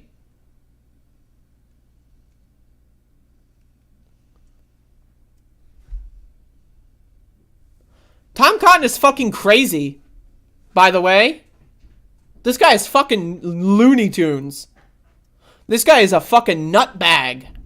And not the good kind of nutbag. Huh? This is the bad kind? I'm just like we literally have an entire goddamn fucking party in this goddamn fucking country. Again, about 15 months ago, they tried to destroy the U.S. government. Right? But, okay, let's ignore that part. But they're just open and proud neo-Nazis. And everything that they do is, no you, no you, no you, no you. No, I'm not the Nazi, you're the Nazi, no you. What the fuck? Like, they just say words. They literally just say words and hope you're dumb enough to just go like, well, that makes perfect sense. I guess this black woman must be a Nazi because her name is Jackson and she's black and the other Jackson was white and the other just, so she must be a Nazi. Makes perfect sense to me. Holy shit, fuck ass. Now, in this thread, the recount goes on to provide some context about Tom Cotton as well. This is the same Senator Tom Cotton who in 2020 interview referred to slavery as a necessary evil for the country's founding, mirroring language used to defend genocides like the Holocaust. And so, you know, same guy, defending the Holocaust, defending slavery, but calling other people Nazis. Fucking morons. Fucking morons. Anyone who falls for this shit is a fucking dunderhead, dumb fuck, doo-doo brain, dick for fucking fuck. And I hate him. And also, fuck you.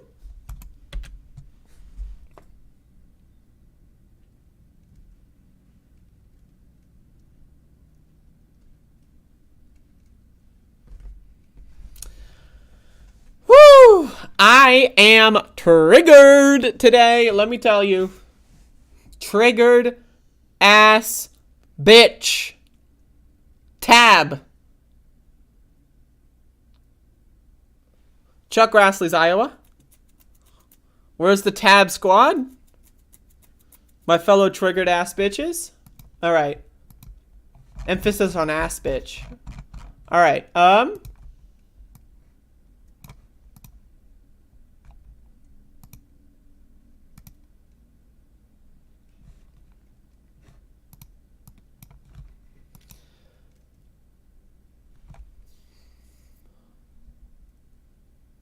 the lighting, I don't know. I have windows open. Of course, I'm lying, obviously, because I am once again in the Faraday cage still. But got some good lighting. Yeah, I'm hot as fuck. So what? What are you gonna do about it? Are you gonna censor me? Anyway, President Joe Biden told a story about Big Mama. Let's listen. When I was a young senator, there was a guy who ran steel from Deemer Steel out to Ohio. And so I decided to ride out with him, see what it was like on the strike. And I was driving, going through Shiloh, Ohio. And his handle was Big Ten. And remember, everybody, all the truck stops were being blockaded at the time during the strike. And he called. And he said, "Big Ten wanting to come in." I forget exactly how he said it. And the only woman truck driver I ever knew I met that day, she said, "This is Big Mama, no room." Swear to God, true story. Swear to God. He said, "I've got a United States Senator driving my truck." She said, "I got the damn president in mind. So what?" So, Biden's at it again. I gotta find the full clip for this one. But I wanted to share the Big Mama story. This has gotta be this is like he's channeling goddamn Corn Pop. And I love it. I love when Biden goes off script and just starts making shit up. Like, what are the chances that he ever actually drove this truck? I don't know. Probably close to none. Right? But what are the chances there even is a Big Mama or ever was a Big Mama? Probably none. But it's fucking funny. I mean, Corn Pop apparently actually did exist. So I will say, it is important to understand that Corn Pop was a real person. So that's important to understand. So maybe Big Mama's real. But, you know, God bless Biden. He's really trying his best to do some stand-up. Not as good as Trump when it comes to stand-up comedy. But doing a pretty good job. So there's Big Mama. I just wanted to play that just so it's in the record. And I'm definitely going to pull that for a sound drop later. So, but that's not the only thing that I want to talk about with Joseph Robinette Biden. Big Robinette.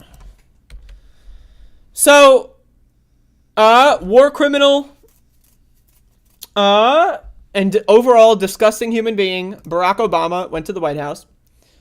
And this is a fun article from Fox News. Yes, this is from Fox News. So obviously this is right-wing propaganda. For sure. But it's funny, and it has a funny clip in it, and I want to watch it because we're trying to get some fun in the show. I've been a little upset over some news stories, so we're going to get some levity in here. Let's all make fun of the president. Okay. So, former President Barack Obama tweeted support for President Biden Tuesday evening shortly after an embarrassing video emerged from a healthcare event the two hosted earlier in the day. Obama visited the White House for the first time since leaving office in 2017, where he and Biden hosted a healthcare event in which they touted the Affordable Care Act and discussed options for making healthcare more affordable. Why not Medicare for all? Hey, I don't know. The former presidential duo was united again under the White House roof, but pictures and videos of the event showed people adoring the former president, even to the detriment of the man currently serving in the White House. A particular video from the evening, which is being widely shared online, shows a somewhat embarrassed Biden seemingly wandering around the room alone, while Obama is crowded with people eager to speak to him. Literally no one wants to talk to Joe Biden, the Republican National Committee said on Twitter. So again, this is funny. Now, again, obviously, Republicans are going to spin this. Republicans are worse than fucking anything that Obama or Biden could ever dream of. Republicans are fascist. They're open, proud, anti-U.S. government. Like, they tried to literally destroy the fucking government 15 months ago. They're fascist. They're neo-Nazis. That needs to be understood. Don't take anything they say seriously. That said, I want to play this clip. There's apparently two of them from the RNC here. Let me lower the volume. So, like, this further cements my hypothesis that Joe Biden is actually an MK Ultra experiment. For those of you that don't know what MK Ultra is, MK Ultra was the secret CIA plot to try to control people's minds with LSD. What they did is they kidnapped a bunch of people and basically force-fed them massive amounts of LSD in the attempt to try to somehow create a mind control, a way to, like, you know, command them or make them sleeper cells or some shit. This is further evidence for my hypothesis, again, this is a fan theory, that Joe Biden is an MK Ultra experiment, and so let's watch. This is great.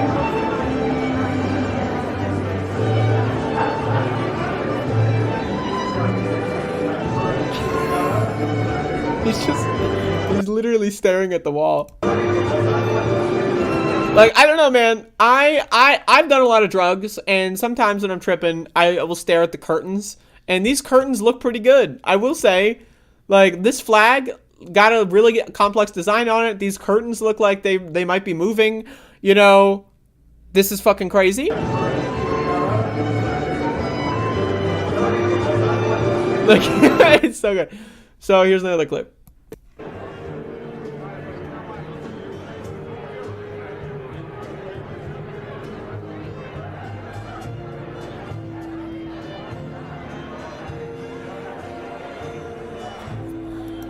Like, again, this is fucking funny. I don't know what to tell you.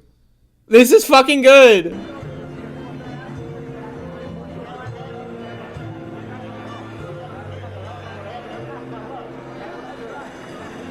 Biden's like, yo, Barack, can you stop stealing my fucking sunlight here?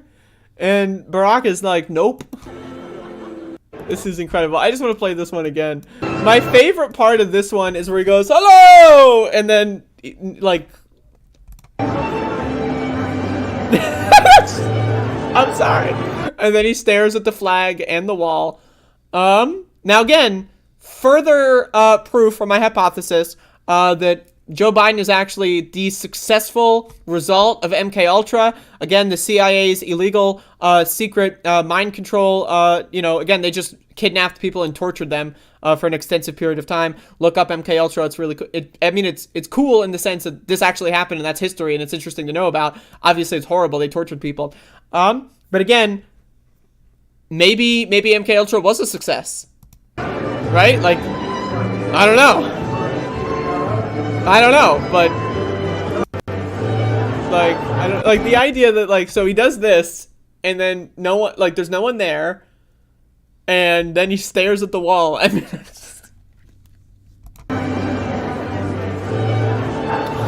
so anyway, back to the Fox News article. Shortly after the video began making its rounds online, the former president praised Biden in a tweet. Always great catching up with POTUS. Thanks for all you're doing to help even more Americans get access to quality, affordable health care. Thanks for all you're doing. By the way, can we talk about how goddamn Barack Obama called up almost everyone except, for some reason, Elizabeth Warren in the 2020 Democratic primary and said, hey, you should drop out and endorse Biden the day before Super Tuesday? Does anyone want to talk about that? So now, after doing their best to stop Bernie Sanders in the primary, who actually wanted to give people universal health care, now they're going to talk about, wouldn't it be great if like, you do the best you can to like get you... Barack Obama is like pretty much, if you were to like take one person to blame for the lack of universal health care in this country in the recent years, Barack Obama. Motherfucker pushed for a right-wing healthcare plan. Motherfucker stopped the frontrunner, leading presidential candidate at all costs who wanted universal health care to install goddamn Biden as the Democratic nominee. Now, once again, I want to say Donald Trump lost the 2020 election. Joe Biden won the 2020 election, fair and square. That said, Barack Obama used every power, every tool in his toolbox, every power he had to end Bernie Sanders' primary campaign. Because he does not want Americans to have health care. He wants Americans to die. Because Barack Obama is a fucking crazy psychopath. And so is Joe Biden. So these two motherfuckers, if you want to blame anyone for the lack of universal health care, I'm just saying. Now, obviously, again, Republicans are evil. But of course, we have an open neo-Nazi terrorist organization, the Republican Party, and then these guys who just like pass like the conservative right-wing plans. But anyway, it was pretty funny. So there you go. Let's go, Bodan. I agree. Hey, Andrea. Thank you for the double. I wanted to ask you something. How can you characterize Kamala Harris' policy? What did she do right and what was she wrong? Has she turned out to your expectations? She has actually, I had low expectations for Kamala Harris, but she has underperformed my already low expectations. I expected Kamala Harris, once again, the big issue for me, and I know you might disagree with this, Bodan, but she literally campaigned on it.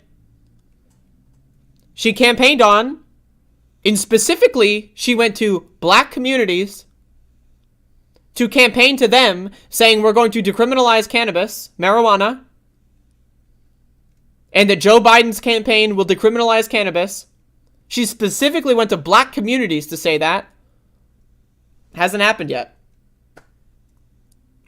So, and I had low expectations for Kamala Harris, but she has underperformed my already low expectations.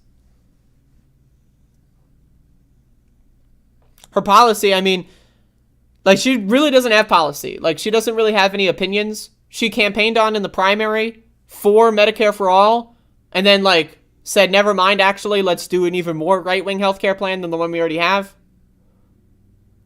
She campaigned on trying to have better border conditions. And then she did the famous "do not come," trying to tell people not to come into the country, even though she campaigned on the idea that people should be allowed to enter the country. She's garbage, as far as I'm concerned. Kelsey, I covered that yesterday. The video clip is up if you want to go watch it.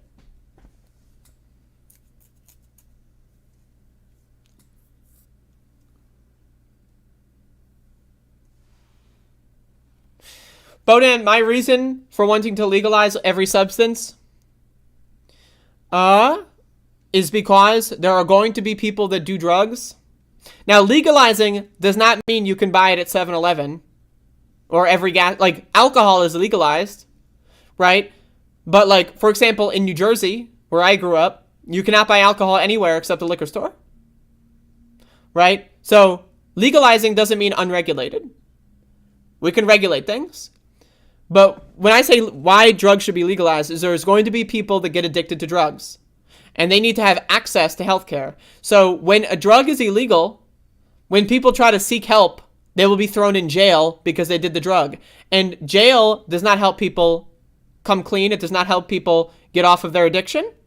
Typically, people will just go to jail and they'll find the drugs in jail and continue their addiction. So that is number one. Number two is overdoses typically happen because of bad batches, bad mixes, injecting wrong substances, people buying things that they think is something else. Like fentanyl, for example, is used to cut a lot of drugs that are made illegally to reduce prices. People might buy heroin thinking it's heroin, but they're actually injecting fentanyl into their veins and then they die of an overdose, right? So if something is legalized, it can be heavily regulated and can be made with complete purity, so that people do not overdose because they're buying a bad batch of a product. Yeah, legalizing does not mean that you should be able to walk into 7-Eleven and buy like 10 bricks of heroin. So just to be clear, that is my position on that, Bodan. Less people would die if these substances were not illegal. Sending people to jail for having a health condition is dumb.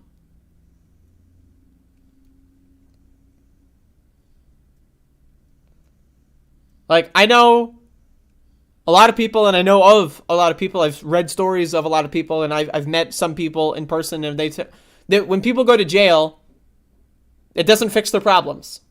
A lot of the sometimes it does, and again, those people that make a good time, like good use of their time in jail, needs to be applauded, of course, making the best out of a horrible situation. But most of the time, when people go to jail, it reinforces the behaviors that they went to jail for. Most of the time. And so if you send someone to jail because they have a health condition, such as drug addiction, what they're going to do is they're going to find the drugs in jail. They're going to get more addicted to drugs. They're going to meet more people that are addicted to drugs. And as soon as they get out of jail, they're going to have more connections to get illegal drugs. That's typically how it works. So yes, I think all drugs should be legalized.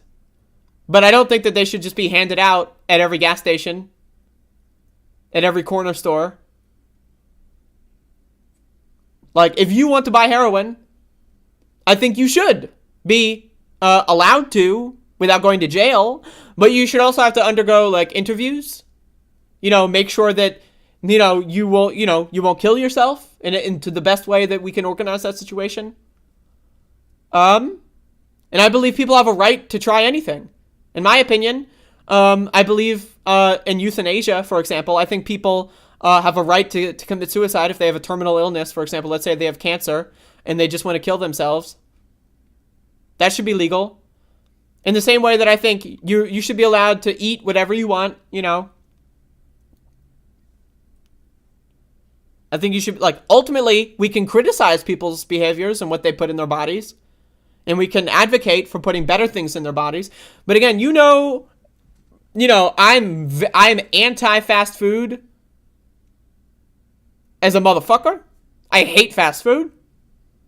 But just because some people are addicted to McDonald's doesn't mean that I think we should ban McDonald's from existing. I think we should regulate fast food in the same way that we'd regulate something like alcohol. Personally, I would love to see regulations when it comes to buying fast food.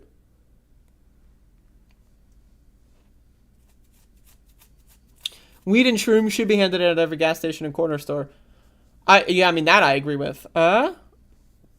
Yeah, I mean, if we're talking about all drugs, right? We need to be talking about all drugs, and every drug is going to have its own, like, getting addicted to mushrooms, basically impossible. Getting addicted to weed, possible, but on par with getting addicted to alcohol, probably a little bit less, let's be real, right? So if you can, like, in a lot of states, you can just buy alcohol anywhere. Like, you can buy hard liquor at a grocery store in some states, right? You can go get your oranges and then go get, like, some Everclear in the same place, right? So, you know, in my opinion, I think we should regulate alcohol more, but also we should not have things like, if you use cocaine, you should go to jail. I think that's stupid. For example, gambling and casinos have been legalized in Ukraine recently, but it's heavily regulated the age and the place where available. Yeah, I think gambling should be legal and regulated. Absolutely. In the same way that I think all drugs should be legal and regulated, and each drug, each substance should have its own specific regulations.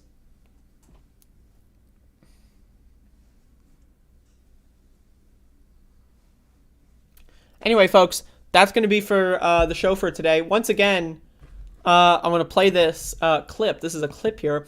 Tonight, 6 p.m. Eastern Time. So that means 6 hours and 12 minutes from right now. Maybe 11 minutes because there's a stream delay. From right now, Cooking with the Bitch, second season, second iteration will be live. Here's the teaser clip I posted on Twitter earlier today.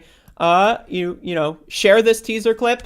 If you'd like, if you want to help me out, share this clip on Twitter if you have a Twitter account. A jar of mysterious origin.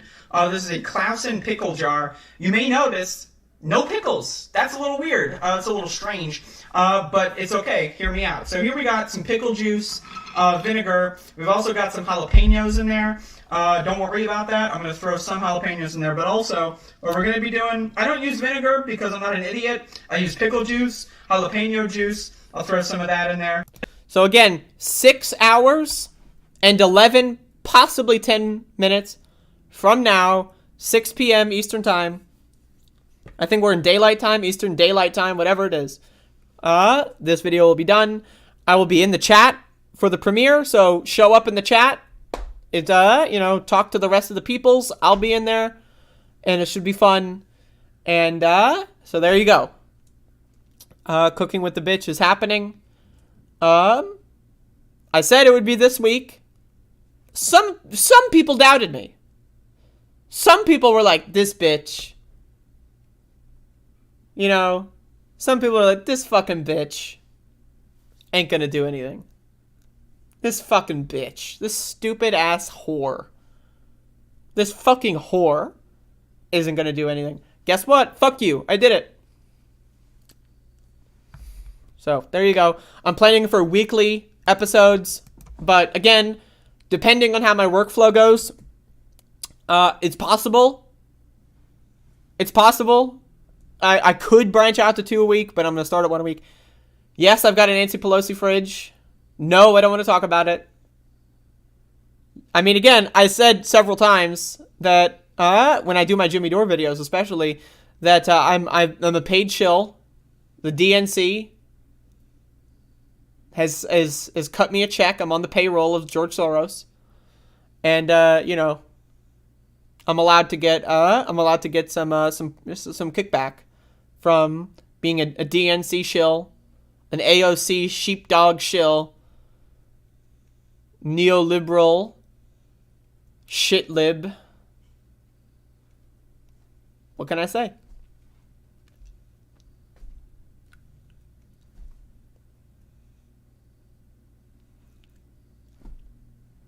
Anyway, that's the show. So if anyone has any questions, comments, or concerns, now's your time. But again, I just want to say my mission statement for Cooking with the Bitch is primarily, of course, to be entertainment. Regardless of whether or not you change your diet in any capacity, I want you to be able to watch the show and be entertained. But also, I talk a lot about, on my show, 95% of Americans don't eat fiber on a daily basis. 88% of Americans have metabolic syndrome. 75% of Americans don't drink enough water and are chronically dehydrated on a daily basis. So, I can talk about those things, and I can say people should eat better,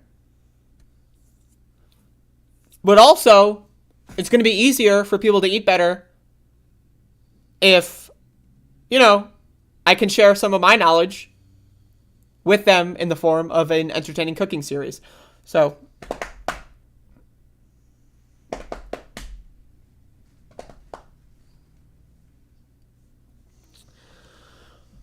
but yeah. God, Better Call Saul. I just want to let everyone know, on that note, I will be watching Better Call Saul as it premieres. I will be doing, every single time there's a new episode, the following morning, there will be an episodic recap on the show. So I'm just throwing that out there. If you don't want spoilers, then watch the show with me if you'd like.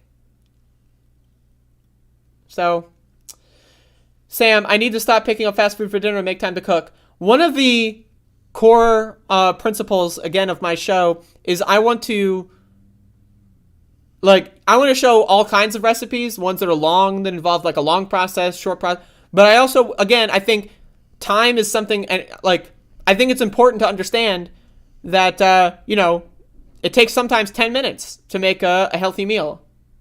Sometimes, depending on how you construct what food you buy, you don't even need to cook certain foods, right? Like vegetables. You can eat a lot of vegetables raw. Wash them off, obviously, right? But, I do want to definitely stress, quick and easy. And, again, once you get into a habit, once you learn how to make a certain kind of food that maybe takes 10 minutes to cook or create, and then maybe, 10 minutes to eat, right? Once you get into the habit, you can start to optimize your process of how to do that. So, yeah, I want to offer all kinds of helpful advice. I want to offer all kinds of, of recipes. Some things that might take 8 hours to cook. You might need to do this and that and do all these and leave it sit and then do. Sometimes I might do that, but oftentimes I want to showcase quick, easy, tasty, vegetarian. I will never touch meat for the rest of my life. I will never cook meat. You will not see on my show any meat-related products. You will see dairy on my show and eggs. That may change in the future. It's very possible that I will become vegan at some point in my life. But I am not at the moment, and I'm fine to accept that criticism, and I'm fine to have those conversations. So there may be eggs and dairy, but there will not be any meat. If you eat meat, I will not teach you how to cook meat. I will not facilitate you cooking meat. I will not advocate to cook meat. I will advocate against doing that. So it's a psychological thing. I absolutely understand. I was the same way. Once again, just to recap my life story, when it comes to food, is I used to be 260 pounds. I had every eating disorder under the sun. I went from 260 pounds to 130, and I was anorexic, and I one of my favorites is I would do the eat and spit. Does anyone ever do the eat and spit? Oh, you love tasting food, you love ice cream, so you put it in your mouth and you go, and then you spit it out. Yep, I've had every eating disorder I could possibly imagine. And so I realized that was fucking with me, and so then I spent 2020 trying to learn everything I could about food and how to cook, what the ideal nutrition, optimal, all that is. And I want to share that knowledge with people because it's very important. But again, I'm very familiar with that. So,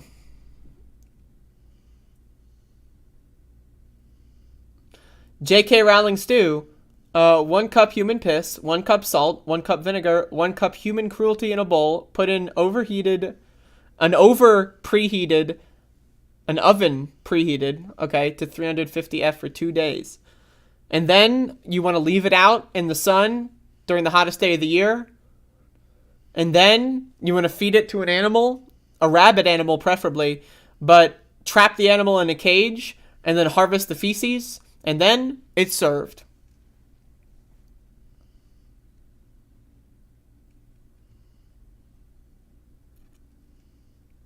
Anyway, Thank you all for watching. Y'all have a good rest of your day. I will see you at 6 p.m. in 6 hours and 3 minutes from now. I will be seeing y'all and in the premiere chat. If not, fuck you. And if so, then you're gonna there you go.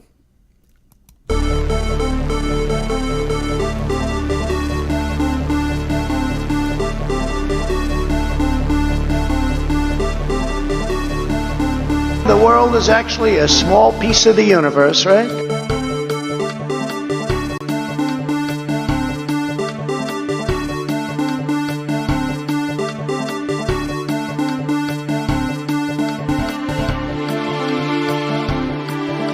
Running against the worst candidate in the history of presidential politics puts pressure on me. Could you imagine if I lose my whole life? What am I going to do? I'm going to say, I lost to the worst candidate in the history of politics.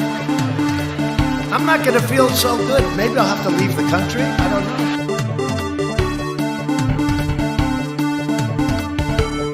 Really, how many people do that? You mean they moved out and then they said, "Ah, the hell with it, I'll move back in"? You know, it doesn't sound like a very normal. You mean they moved out and what? They missed it so much that they wanted to move back in? Yeah, it's like it's crazy. Well, Dub is a shit fuck, you know, cringe tour, etc., etc.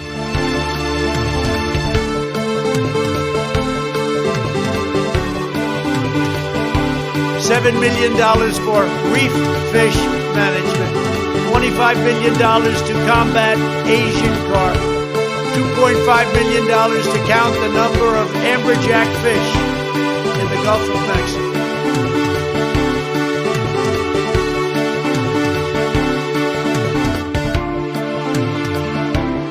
They're coming all over the place. It's like, oh, Abel's your guy, eh, God? How about if I take him out in the field and beat him to death?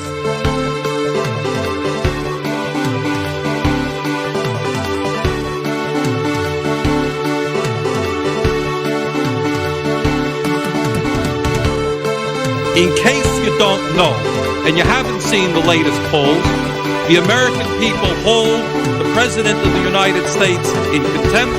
Let's go, Brandon, I agree. I eat extra sharp. They felt pretty comfortable after day 2.